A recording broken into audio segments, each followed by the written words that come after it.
Hello and welcome to the 2028 review of the Mr. Worldwide series, which I'm currently going through, which is an international journeyman as I tour around the world until the point where I win the World Cup. Currently in Japan, we're still there, and we'll just head into it here now. But to warn you, just before I start, there's no real big tournaments here, it's only qualifying. So it won't be overly long this episode, but we'll jump right into it here now.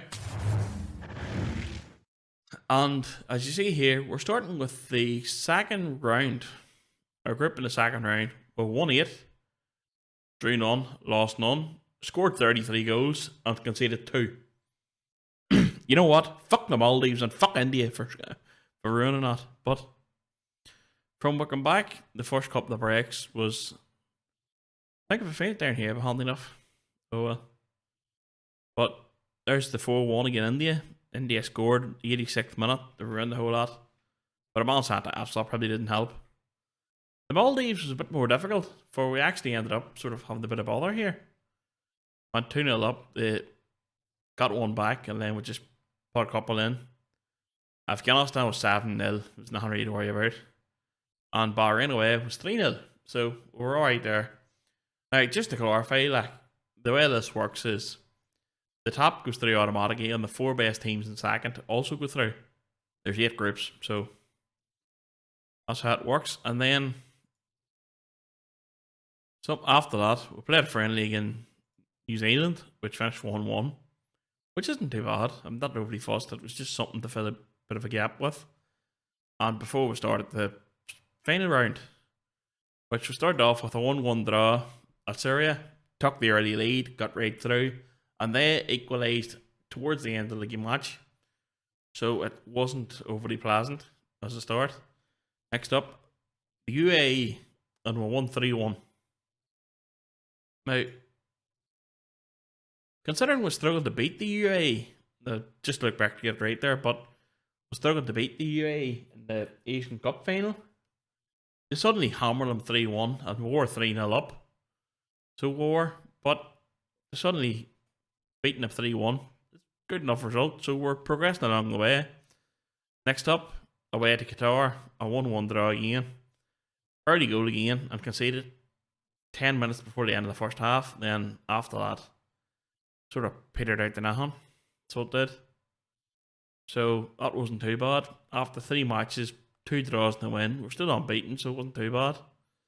Then Lebanon, who caused us difficulties. As you see here, we went 2-0 down, which wasn't ideal, and then we somehow pulled it back. McConville gave us a bit of hope, then he got the equaliser in the 86th minute, and then somehow Minamino nicked it in the 90th minute.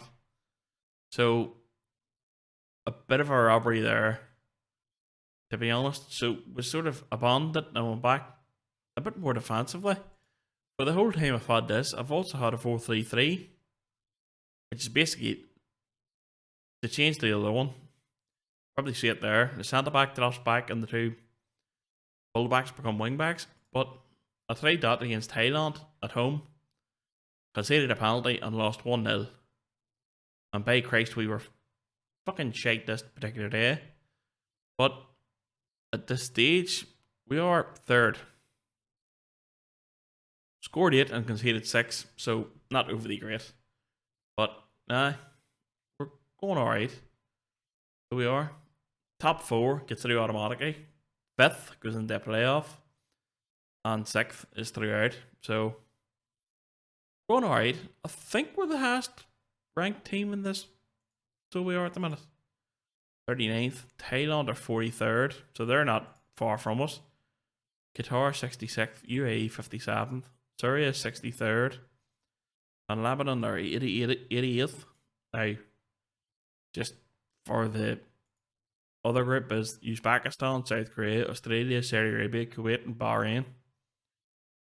So, that's a fairly difficult enough group, they all won, but it's the way things work out, I suppose. But, as well as that, when the Euros finished up, I did try applying for a few jobs. I'm trying to remember who they were. I think it was the Czech Republic come up, Russia.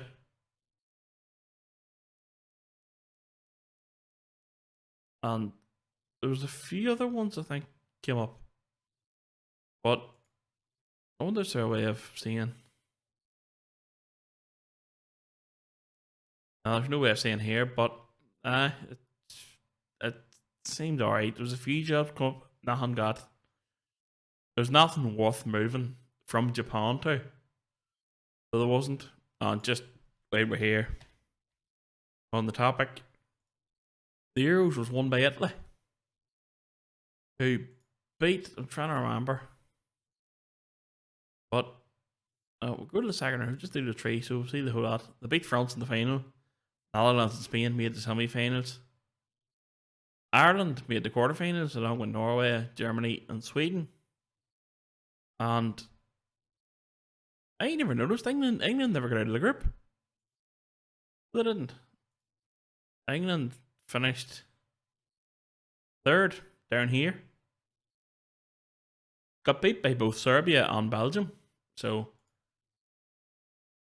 I take it England changed managers. Nah. England was one of the jobs to come up. I never even tried for England for I didn't think I would have got it. But in case you're wondering, Steve Clark is still Scotland manager. Well, they brought this by stealing at Chelsea. Fair enough. Right? He come through Glenavon somehow, which is weird. He somehow come through the Northern Irish League, but he's at Chelsea anyway. McConville, Leon King, who must be know as an actual player at Rangers. Turnbull's actually at Celtic. McKellar is a regen. Fair enough. Also come through Rangers. Lewis Ferguson, McIntyre, Hickey, Diaz. I think these are all actual. I think these ones down here might be Keir Smith. Fair enough, is an actual player. John McGinn, obviously an actual player. Laidlaw, I think's an actual player. There's very few regents so far. Just this by who randomly come through Glenavon. But so that's the way the Euros worked out. And we're up to 39th. I think we've been 39th for a while now. We have been. But about, I think this dip was whenever I took George. So we've been up 40th. Now we're sort of bouncing about between 35 to 45 sort of area. Now,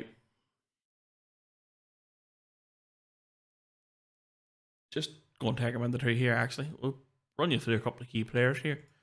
Tomiyasu, this is how he's fared out now. 30 years of age. Suzaki is a young fella. He's a very good goalkeeper.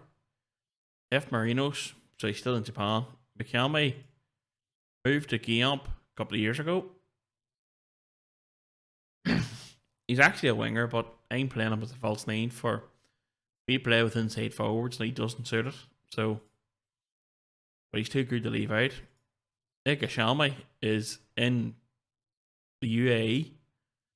A very good ball winner on centre back. He's a covering by in the back three. Morita is at Watford. He's been there a while. He has been for 8.5 million. Like they've got some use out of him.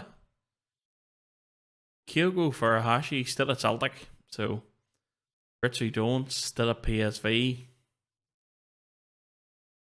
If you want to, feel free to pause this here video to see how these players fare out. Kamada is at Hoffenheim. He's at Eintracht Frankfurt in real life. So there's another one. Watabe is a young fella. The fullback, he's joining Arminia Bielefeld in Germany. So should progress. Kubo is at Bologna. He's at Real Madrid in real life. Fuck, so he is. But he's at Bologna here, so Go Itagura is at where on City in real life. He's moved to Korea. After just a solid career there. Sheena young backup goalkeeper does the job. Nora, he's a centre midfielder who has an awful habit of hitting long shots. At 11, I think it's a bit of a bluff, but them's the main players, and we're still rocking this tactic. So we are the 3-4-3. Seems to be working, so we're just sticking with it. And that's the breakdown for now. There's no real big, massive one. Next year, the key to it will be the finishing of the qualifiers, and it will be. I'm not sure if there's something towards the end of the year here, like for a bit of a gap, but we'll see how it fares out. But everything should be alright. So if we carry on here now, that's things sorted out. That's the group. Final group stage, we're sort of bounced about midway through it. Should be alright. So if you like the video, feel free to like, comment, subscribe. If you want to see how your countries are sort of getting on around this, by the way, feel free. The next time I'm recording, I tend to be honest with you, I tend to play these in batches. So maybe record like 2 or 3 years next to each other. But it's going alright. If you want to ask, how Holland's doing it, Norway, Ireland are doing, Chile, wherever, feel free to chip in. I've got this set up that most countries should have sort of key players. So feel free to chip in with questions if you have them. I do actually stream on Twitch. A normal save is with Donaldstown, so teams are up there, names over there. It's World McConville there too, with no space for they don't fucking like it for some reason. And follow on Twitter, all that. These links are all in the description down below, I think. So anyway, we'll follow that. We'll come back in 2029 with the update done. We'll finish the qualifying group and we'll see how it fares out. So thanks for watching. Goodbye, good luck, and I wish you well.